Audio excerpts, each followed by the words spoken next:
அன்பும் அறமும் கொண்ட தமிழ் நெஞ்சங்களுக்கு என் நெஞ்சமடைந்த அன்புகளோடு இன்னைக்கு நம்ம பார்க்க போற விஷயம் என்ன அப்படின்னா, அதாவது நம்ம பொதுவாகவே இரவு நேரங்கள்ல தான் தூங்குறதுக்கு தகுதியான நேரம் அப்படின்றத நம்ம பார்ப்போம். இரவு நேரங்கள்ல ரொம்ப விரைவா நம்ம தூங்குறது தான் நம்மளுக்கு ரொம்ப சிறந்தது. அதே மாதிரி அதிகாலை பொழுதுல நம்ம வேகமா எந்திரிக்கிறதும் நம்மளுக்கு ரொம்ப சிறந்தது. சரி, இப்படி இருக்கக்கூடிய ஒரு நிலைமையில நம்ம பகல் நேரங்கள்ல தூங்குறது நம்மளுக்கு சரியா இருக்குமா? அப்படி தூங்கணும் அப்படின்னா பகல் நேரங்கள்ல நம்ம எப்ப தூங்குறது அப்படின்றத பத்தி தான் நம்ம பார்க்க போறோம்.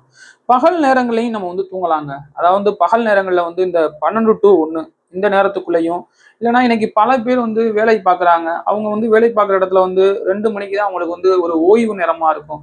இப்போ 2 to 3 இந்த ஓய்வு நேரங்கள்ல அவங்க சாப்பிட்டுட்டு ஒரு அரை மணி நேரம் கொஞ்சம் நடந்து கிடந்து இது பண்ணிட்டு, இல்லை ஏதாவது புத்தகங்கள் வாசிட்டு அதுக்கப்புறம் ஒரு கொஞ்ச நேரம் தூங்குனாங்க அப்படின்னா சிறந்ததா இருக்கும்.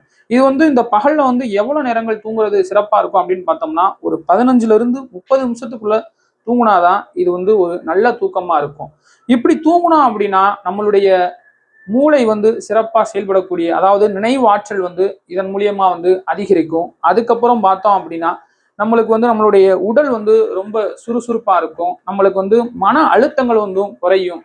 அப்படின்றதுதான் இதன் மூலியமா நம்மளுக்கு கிடைக்கக்கூடிய பயனா இருக்கு. இன்னொன்னு, இந்த பகல் நேரத்துல யாரு தூங்கணும் அப்படின்ற ஒரு மெயினான விஷயமும் இருக்கு. அதாவது சில பேர் அதிகாலை 2 மணி 1 மணிக்கு தான் தூங்கவே போவாங்க. தூங்கிட்டு மறுநாள் காலையில 10 மணி 11 மணிக்கு எந்திரிப்பாங்க.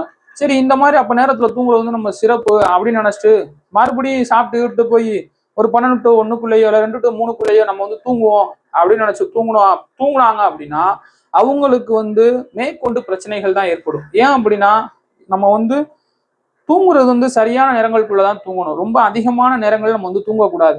ஒரு 7 மணி நேரம் 8 மணி நேரம் அப்படின்ற ஒரு வகைக்குள்ளதான் நம்ம தூங்கணும். இப்ப இது ஏற்கனவே நம்ம 1 to 2க்குள்ள இவங்க தூங்கி காலைல 10 மணின்றப்ப ஏற்கனவே ஒரு 8 மணி நேரம் 9 மணி வரைக்கும் 9 மணி நேரம் இவங்க தூங்குவாங்க.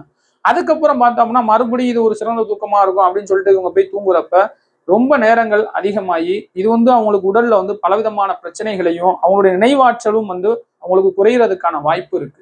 நான் சொன்ன தகவல் எல்லாம் உங்களுக்கு பயனுள்ளதா இருக்கும் அப்படின்னு நம்புறேன். மீண்டும் ஒரு நல்ல தகவலோடு உங்களை சந்திக்கின்றேன். நன்றி.